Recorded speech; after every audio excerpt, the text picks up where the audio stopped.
Pemerintah tengah mempertimbangkan sebuah langkah yang cukup signifikan dalam dunia pertanian dan perdagangan.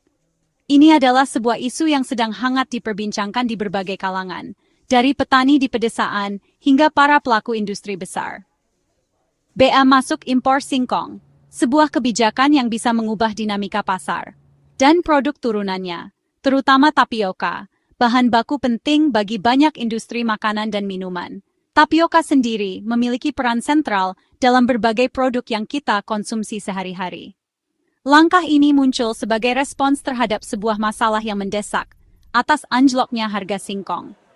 Penurunan harga yang tajam ini telah menimbulkan kekhawatiran serius di kalangan petani, yang menjerat petani di berbagai daerah. Mereka berjuang untuk bertahan hidup di tengah ketidakpastian ekonomi. Tujuannya adalah melindungi produsen dalam negeri, memberikan mereka ruang untuk bernapas dan bersaing secara adil. Dari serbuan produk impor murah yang seringkali membanjiri pasar dan membuat harga semakin tertekan, yang menekan harga di tingkat petani. Situasi ini membuat mereka kesulitan untuk mendapatkan keuntungan yang layak dari hasil kerja keras mereka. Wacana ini lahir dari keluhan petani yang merasa tidak didengar dan diabaikan selama ini, yang terpaksa menjual hasil panen di bawah biaya produksi. Ini adalah sebuah ironi yang menyakitkan, di mana mereka bekerja keras namun tidak mendapatkan imbalan yang setimpal. Pemerintah ingin menunjukkan kehadiran negara, bahwa mereka peduli dan siap bertindak untuk membantu para petani dalam mencari solusi konkret bagi sektor pertanian. Solusi yang tidak hanya bersifat sementara, tetapi juga berkelanjutan dan memberikan dampak positif jangka panjang. Namun, kebijakan ini masih dalam tahap awal pembahasan, masih banyak hal yang perlu dipertimbangkan dan dievaluasi, dan belum diputuskan. Keputusan akhir akan diambil setelah melalui serangkaian diskusi dan pertimbangan yang matang. Pemerintah sadar, bea masuk akan berdampak luas, tidak hanya pada satu pihak saja, tak hanya pada petani, yang mungkin akan merasakan manfaatnya secara langsung, tapi juga industri yang mengandalkan tapioka impor, yang mungkin akan menghadapi tantangan baru. Proses pengambilan keputusan melibatkan diskusi lintas kementerian, memastikan bahwa semua aspek telah dipertimbangkan dengan seksama, dan analisis mendalam berdasarkan data dan fakta yang akurat. Tantangannya adalah menyeimbangkan perlindungan petani, yang merupakan prioritas utama, dengan kebutuhan industri hilir, yang juga memiliki peran penting dalam perekonomian negara. Pemerintah harus cermat dalam mengambil keputusan, karena setiap kebijakan memiliki konsekuensi yang perlu diantisipasi, agar solusi ini tidak menimbulkan masalah baru atau bahkan memperburuk situasi yang sudah ada. Kini, mereka mencari formula terbaik, sebuah solusi yang dapat diterima oleh semua pihak dan memberikan manfaat yang maksimal, agar kebijakan ini benar-benar efektif dan adil, serta dapat meningkatkan kesejahteraan petani dan memajukan industri tapioka di Indonesia. Harga singkong di sentra produksi seperti Lampung dan Jawa Tengah anjlok, bahkan di bawah Rp1.000 per kilogram. Petani merugi, biaya produksi tak tertutup, dan banyak yang terpaksa menjual murah ke tengkulak. Panen raya serentak memperparah situasi, sementara permintaan stagnan. Pabrik tapioka lokal tak mampu menyerap seluruh hasil panen, membuat posisi tawar petani makin lemah. Banyak petani membiarkan singkong membusuk karena ongkos panen lebih mahal dari harga jual. Kondisi ini jadi alarm bagi pemerintah untuk segera bertindak. Bukan hanya panen raya, derasnya impor tapioka dari Thailand dan Vietnam memperburuk keadaan. Harga tapioka impor jauh lebih murah, membuat industri dalam negeri lebih memilih produk luar. Akibatnya, permintaan singkong lokal menurun drastis. Pabrik enggan membeli dari petani. Indonesia, produsen singkong besar, justru menjadi importir tapioka. Industri lokal dinilai belum efisien, kalah bersaing dengan produk impor. Selama impor tak terkendali, harga singkong lokal akan terus tertekan. Inilah alasan kuat di balik desakan bea masuk impor sebagai proteksi bagi petani. Data BPS menunjukkan, impor tapioka mencapai ratusan ribu ton per tahun, setara jutaan ton singkong yang seharusnya bisa diserap petani lokal. Ketika impor tinggi, harga singkong petani cenderung turun. Harga tapioka impor, bahkan setelah ongkos kirim, masih lebih murah dari produksi lokal. Produksi singkong nasional besar, tapi serapan industri rendah saat impor membanjir. Pemerintah mengakui data ini dan menjadikannya dasar pertimbangan kebijakan bea masuk. Tanpa data kuat, argumen proteksi lemah. Dengan tekanan impor yang nyata, intervensi kebijakan dinilai semakin mendesak. Mari kita telaah perspektif dari berbagai pihak yang terlibat dalam industri singkong. Dimulai dari garda terdepan, para petani seperti Dwi Yono di Lampung. Mereka adalah tulang punggung pertanian singkong, menggantungkan hidup pada hasil panen dari lahan mereka. Dwi Yono dan banyak petani lainnya mengaku terjerat utang karena harga singkong anjlok secara signifikan. Penurunan harga ini membuat mereka kesulitan untuk menutupi biaya produksi, apalagi membayar pinjaman yang telah diambil. Situasi ini menciptakan lingkaran setan yang sulit diputuskan. Bagi mereka, penerapan bea masuk untuk singkong impor adalah harapan perlindungan. Mereka berharap kebijakan ini dapat menstabilkan harga singkong di tingkat petani dan memberikan kepastian pendapatan. Bea masuk dianggap sebagai benteng yang melindungi mereka dari gempuran produk impor yang lebih murah. Di sisi lain, pengusaha pabrik tapioka lokal juga merasakan kesulitan bersaing dengan produk impor. Mereka menghadapi tantangan dalam hal efisiensi produksi dan biaya operasional. Persaingan yang tidak seimbang ini mengancam keberlangsungan bisnis mereka. Para pengusaha ini mendukung bea masuk demi menciptakan persaingan yang adil di pasar domestik. Mereka percaya bahwa dengan adanya bea masuk, mereka dapat bersaing secara lebih setara dengan produk impor, sehingga industri tapioka lokal dapat tumbuh dan berkembang.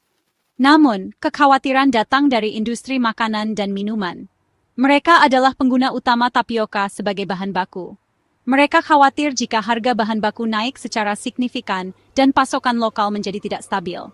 Ketergantungan pada pasokan tapioka yang terjangkau sangat penting bagi kelangsungan produksi mereka. Jika bea masuk diterapkan, ada potensi dampak yang perlu dipertimbangkan dengan matang. Biaya produksi bisa melonjak secara signifikan, dan pada akhirnya, harga produk makanan dan minuman ke konsumen juga berpotensi ikut naik. Hal ini dapat mempengaruhi daya beli masyarakat dan inflasi secara keseluruhan. Pemerintah daerah, seperti Bupati Lampung Timur, memiliki pandangan yang jelas. Mereka mendukung kebijakan ini sepenuhnya demi meningkatkan kesejahteraan petani di wilayah mereka. Kesejahteraan petani dianggap sebagai prioritas utama yang harus dilindungi. Dukungan dari pemerintah daerah memperkuat legitimasi politik dari kebijakan yang diambil. Hal ini memberikan landasan yang lebih kuat bagi pemerintah pusat untuk mengambil keputusan. Bagi pemerintah pusat dalam mengambil keputusan terkait kebijakan ini. Namun, tetap ada dilema besar antara melindungi petani singkong dan menjaga stabilitas industri hilir yang menggunakan singkong sebagai bahan baku. Ini adalah tantangan yang kompleks dan membutuhkan solusi yang bijaksana. Semua pihak yang berkepentingan menanti solusi yang adil dan berkelanjutan. Kebijakan ini harus mampu menguntungkan petani singkong tanpa membebani industri pengguna. Mencari titik keseimbangan adalah kunci untuk mencapai win-win solution bagi semua pihak. Industri yang menggunakan tapioka sebagai bahan baku, mulai dari sektor makanan hingga industri minuman yang menyegarkan, serta tekstil yang kita gunakan sehari-hari, bahkan sampai industri farmasi yang memproduksi obat-obatan, semuanya mengandalkan pasokan tapioka yang stabil dan dengan harga yang kompetitif. Ketersediaan bahan baku ini sangat krusial bagi kelangsungan bisnis mereka. Namun, banyak pelaku industri yang memilih untuk melakukan impor tapioka. Alasan utamanya adalah karena mereka merasa harga dan kualitas tapioka impor lebih terjamin dibandingkan dengan produk lokal. Adanya bea masuk impor ini menimbulkan kekhawatiran di kalangan industri. Mereka khawatir jika biaya produksi naik, maka harga produk akhir di pasaran juga bisa melonjak, sehingga mempengaruhi daya saing produk mereka. Selain itu, industri juga masih ragu apakah produsen lokal mampu memenuhi permintaan tapioka yang terus meningkat.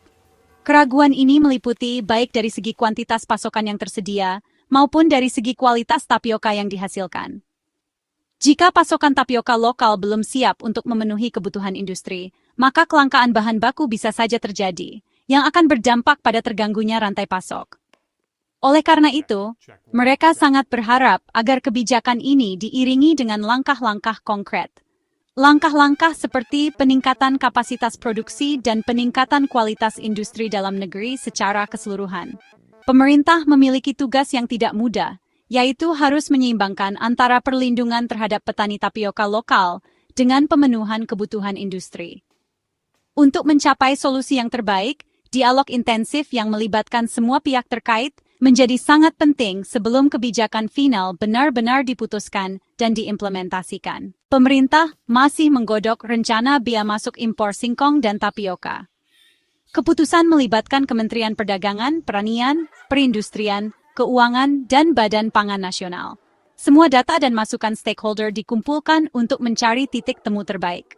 Pemerintah sangat berhati-hati, menyadari dampak ekonomi dan politik yang luas. Tantangannya menyimbangkan kepentingan petani, produsen lokal, dan industri pengguna. Proses ini butuh kepemimpinan dan negosiasi yang kuat. Pilihan kebijakan, bea masuk tetap, kuota, atau kombinasi akan mencerminkan kemampuan pemerintah menavigasi isu ini. Tujuannya, solusi yang adil dan efektif bagi semua pihak. Jika bea masuk diterapkan, harga tapioka impor naik, produk lokal jadi lebih kompetitif.